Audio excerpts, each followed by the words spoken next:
So I'm curious, how do you use Google and Google Maps to prospect?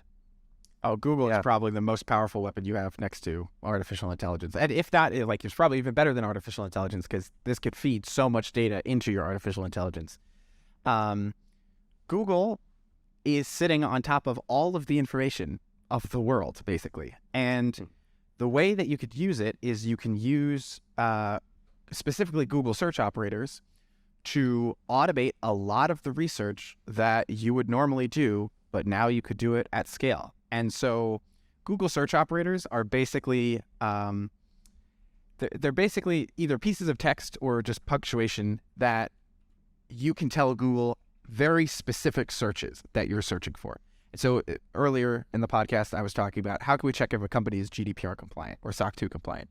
So if a company is GDPR compliant, they're going to put in their privacy policy, data processing addendum is the keyword that they're going to be putting in.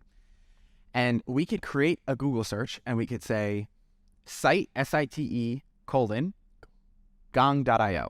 And at this point, what I'm telling Google is I want you to only return results if the content is from gong.io. Okay. Space, quotations, data processing addendum, and you put it in there. And now I'm saying I'm only looking for results from gong.io, and I only want a page that mentions data processing addendum.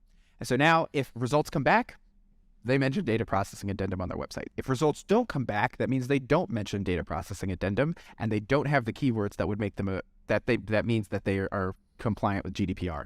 And that's even just a basic use case of this, but that's how you could use Google at scale, where like anytime people are doing research on websites, I'm always asking like, you're looking for a thing. What's the thing? I'm like, well, I want to see if they are an e-commerce store, but I don't want them to be direct to consumer. I want them to be a wholesaler. Oh, okay. So you're looking for the keyword wholesaler on the website. Yeah. Okay. Site, Gymshark.com, in quotes, wholesaler. Yeah. And then you're good to go. Eric and I have also worked with like 2 separate software companies that have done something pretty neat with this that use Google twice in different ways.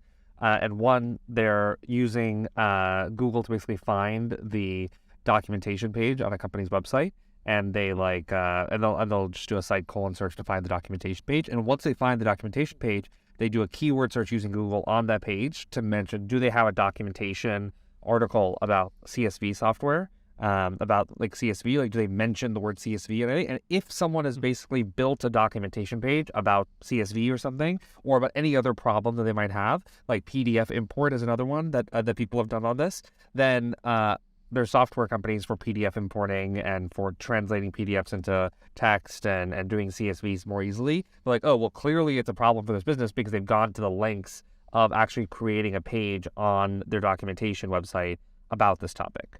And so that's like a super creative way of like, here's like an interesting signal about this business that would indicate that they really need our product. But that's the type of creativity we want people to do. And the other thing is on Google Maps, which we were asking about, which is like the best way, bar none, to find local businesses. And there's there are just so many companies out there that are vertical SaaS companies that are basically, software for dance studios, software for bowling alleys, software for jewelry stores, software for barbershops. And with Google Maps, you basically can make this search and say, I want to find all the jewelry stores in Tempe, Arizona, get a list of them. Already you have like their phone number, their website, the number of reviews they have, whatever. And then you get that in Clay, you add in like their Yelp reviews, whatever, you scrape their website to see if there's anything. This is also great for private equity companies who are like constantly trying to buy these types of small businesses. And then you try to find their owner and get their email. And that's like a really creative way. There's not really another data source that outside of Google Maps that actually is so canonical when it comes to these local SMBs.